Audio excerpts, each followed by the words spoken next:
vão ver diferença se você botar 10 ou 100 reais. Eles não vão ver. Mas eles vão ver a atitude sua de colaboração para aquilo existir. Isso é visto. Isso é visto. Então, se algo para existir que é bom, as pessoas precisam entender que precisam colaborar, porque aquilo existe. Pense só deste grupo que eu te falei, são 1.200 terreiros que deixaram de existir na pandemia, por falta de dinheiro, de pagar aluguel e demais despesas. E aí entra a questão da pessoa que estava sendo ajudada ali não conseguir Acabou, não tem mais. mais terreiro, vai ter que buscar um outro. E às vezes aquele era o único naquele bairro ou naquela cidade. Às vezes é uma cidade pitiquinha, era o único naquela cidade, vai ter que andar 30, 40, 50 quilômetros para achar um outro terreiro. Então, Umbanda, ela não tem uma só fórmula, para a gente poder avançar em outras perguntas. Se você acha que existe a perfeita, não tem. O terreiro, quando ele é bom para você? Quando? Eu vou colocar alguns tópicos. Primeira coisa, quando você tem acesso ao sacerdote, você precisa ter acesso. Importantíssimo. Você precisa ter o contato do seu sacerdote. O seu sacerdote não é seu babá. Babá que eu digo de ficar ali, tá disponível. Mas você precisa ter o contato dele para que você possa conversar com ele quando necessário. Ele precisa ser uma pessoa acessível. Se ele não for acessível, já temos um problema. A casa espiritual, ela tem que ter axé. O que é uma casa de axé? Se a casa tem inúmeros problemas estruturais, de tudo, vamos falar assim, de todos os problemas, como que essa casa que está vivendo todos os problemas pode dar caminho para uma pessoa? Não tem egrégora, não tem energia. Como que uma pessoa doente vai cuidar de uma pessoa doente? Como um lugar extremamente com problemas, que não consegue pagar as suas contas, que não consegue, e eu já vi, guia ter que cobrar mensalidade. Lugares que estão com um problema financeiro gigantesco. Como que esse lugar vai movimentar um axé prosperador? Então a casa precisa ter axé para dar axé. A casa precisa ter um líder. Um líder. Terreiro, ele é uma democracia barra ditadura. Terreiro aonde há um monte de gente que manda, esquece. Porque vai ser uma desorganização. Terreiro tem que ter uma diretoria, sim. Você tem que ter um grupo para amparar o sacerdote.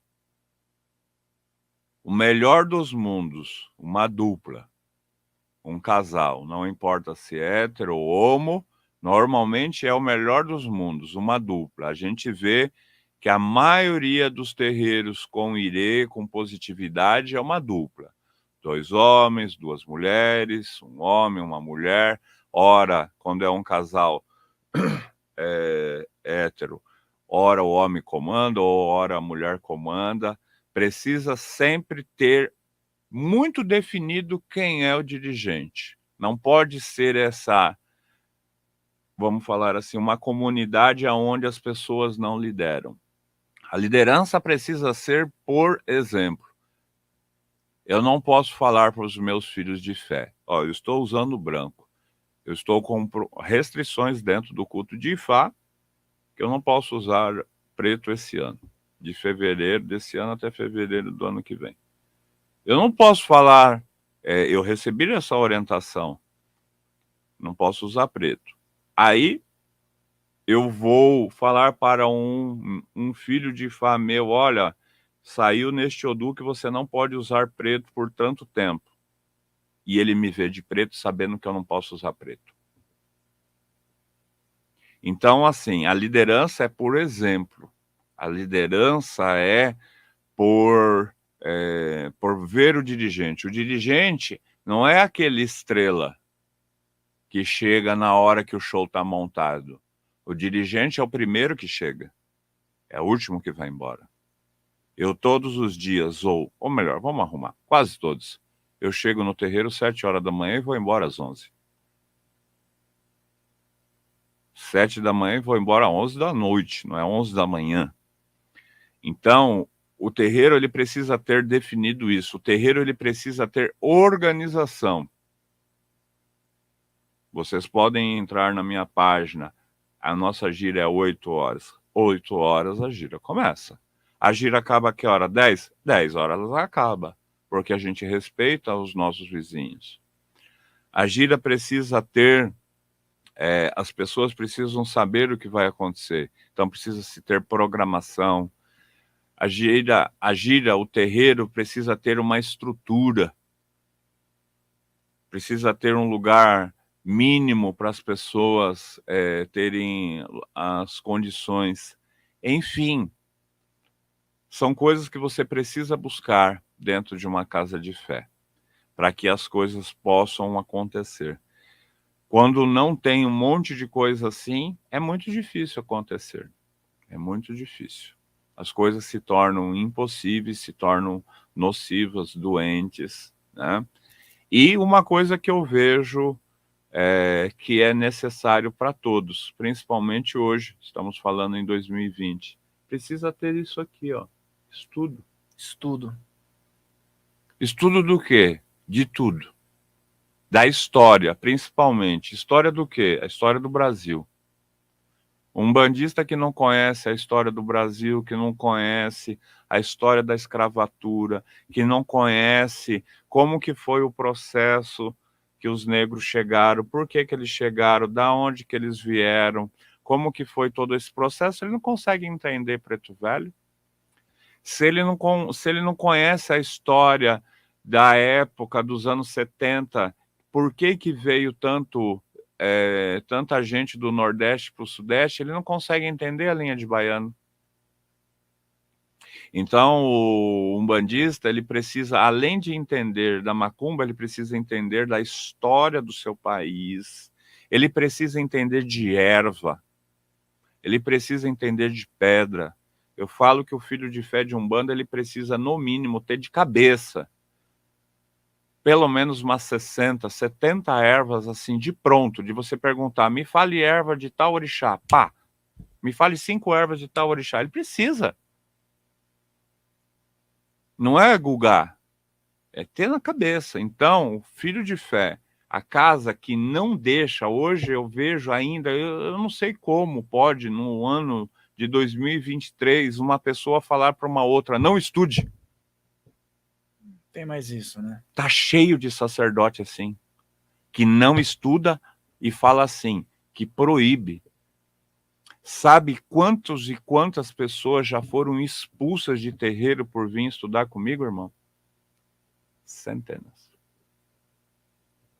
Que devia ser um motivo de alegria, né? Centenas. O último caso aí de uma irmã que está fazendo sacerdócio, o terreiro, a pessoa, ela já deve ter me visto, né? Porque ela era da Umbanda Sagrada, se intitula da Umbanda Sagrada, né?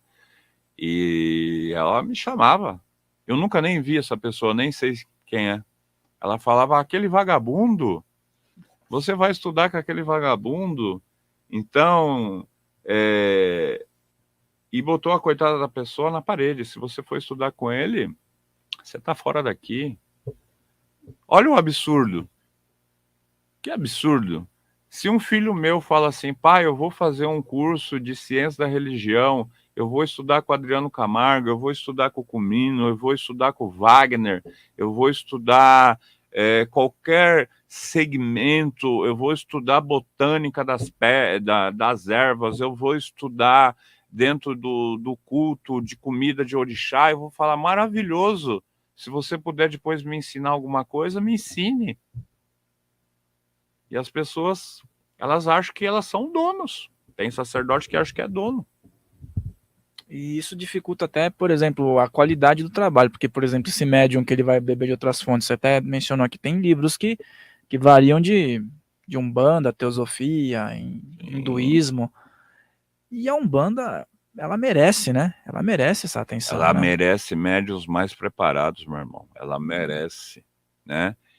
Porque esse discurso, seu guia sabe tudo, você não precisa saber nada. Sabe quantas vezes já foi falada essa frase? Milhares de vezes. O guia sabe, mas e a gente? E a facilidade que ele vai ter com o conhecimento que o médium adquire, É né? muito melhor. Lembre-se de deixar o seu like aqui nesse vídeo, de se inscrever nesse canal, e se você gostou desse corte, o episódio completo está aqui na descrição. Ah, e também se inscreve lá no nosso canal oficial, Filhos do Todo, para você acompanhar as outras entrevistas. Farrell Molina falando, um grande abraço.